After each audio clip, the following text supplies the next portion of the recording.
আসসালামু আলাইকুম। খাদিজাস কিচেনে সবাইকে স্বাগত। চলে আসলাম নতুন একটি রেসিপি নিয়ে। আমি আজকে বিকেলে নাস্তার জন্য খুবই মজাদার ও খুবই সহজ একটা স্ন্যাক্স রেসিপি করে দেখাবো। এই স্ন্যাক্স বানানো যেমন সহজ, খেতেও আমার কাছে খুবই দারুণ লেগেছে। বিকেলে নাস্তার জন্য ঝটপট একটা রেসিপি। আর কথা না বাড়িয়ে চলুন নাস্তাটা তৈরি করি।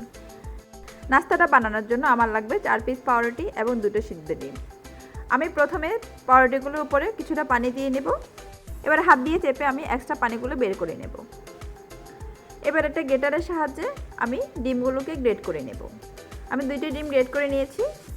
এবার দিয়ে দিব বড় সাইজের 2টা পেঁয়াজ কুচি, দিয়ে দিব কাঁচামরিচ কুচি, দিয়ে দিব হাফ চা চামচ লাল মরিচের গুঁড়ো,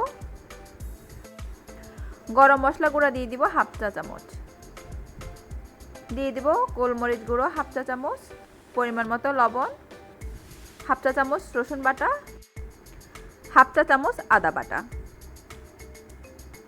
হাফ চা চামচ ধনিয়া জিরা গুঁড়া। এবার সবগুলো আমি হালকা হাতে মিশিয়ে নেব। এই পর্যায়ে আমি দিয়ে দিব 2 টেবিল চামচ শুকনো চালের গুঁড়া। এখানে আপনারা শুকনো চালের গুঁড়ার পরিবর্তনে কর্নফ্লাওয়ারও ইউজ করতে পারেন। এবার সবগুলোকে আমি ভালো করে মিশিয়ে নেব।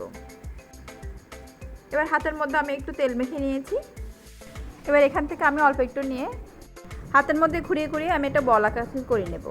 তারপরে একটু চ্যাপটা করে নেব। আপনারা চাইলে যে কোনো শেপে নাস্তাটা তৈরি করে নিতে পারেন। এবার আমি ব্রেড ক্রামের মধ্যে কোট করে নেব। আমার কোট করা হয়ে গিয়েছে। আমি একই নিয়মে সবগুলো নাস্তা বানিয়ে নেব। এবার চুলায় একটা প্যান বসিয়ে পরিমাণ মতো তেল দিয়ে দিব। তেলটা গরম হয়ে গেলে আমি একে একে সবগুলো নাস্তা দিয়ে দেব।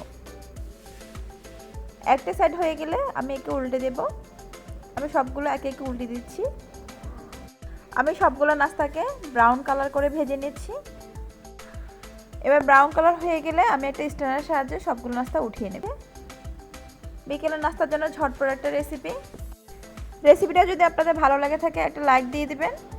রেসিপিটা যদি আপনারা ইউটিউব চ্যানেল থেকে দেখে থাকেন তাহলে চ্যানেলটা সাবস্ক্রাইব করে দিবেন। আর যদি ফেসবুক পেজ থেকে দেখে থাকেন পেজটা ফলো দিয়ে দিবেন।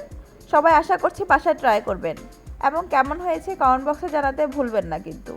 সবাই আশা করি ভালো থাকবেন, সুস্থ থাকবেন, খাদিজাস কিচেনের সাথেই থাকবেন। আল্লাহ হাফেজ।